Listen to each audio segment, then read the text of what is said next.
વડોદરાના નવા મેયર તરીકે વોર્ડ 13ના ગીતા મકવાણાનું નામ જાહેર. ડેપ્યુટી મેયર પદે આદિત્ય પટેલની વરણી. વીએમસી સ્થાયી સમિતિના અધ્યક્ષ તરીકે વર્ષા વ્યાસની નિમણૂક.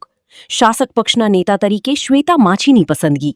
શાસક પક્ષના દંડક તરીકે વિજય ચૌહાણની જવાબદારી. વડોદરા મહાનગરપાલિકાની નવી ટીમ જાહેર થતાં રાજકીય ગરમાવો. ભાજપ સંગઠનમાં નવી જવાબદારીઓને લઈને કાર્યકરોમાં ઉત્સાહ. શહેરના વિકાસ કામોને વધુ ગતિ મળશે તેવી અપેક્ષા વ્યક્ત કરાઈ. આજે વડોદરા મહાનગરપાલિકા ના 2.5 વર્ષ માટે જે પ્રદેશ મોવડી મંડળ દ્વારા નામોની જાહેરાત કરવામાં આવી છે. મેન્ડેટ પ્રમાણે મેયરશ્રી તરીકે શ્રીમતી ગીતાબેન મકવાણાનું નામ જાહેર થયું છે. ડેપ્યુટી મેયર તરીકે શ્રી આદિત્યભાઈ પટેલનું નામ જાહેર થયું છે. ચેરમેન સ્ટેન્ડિંગ કમિટી તરીકે શ્રીમતી વર્ષાબેન વ્યાસનું નામ જાહેર થયું છે.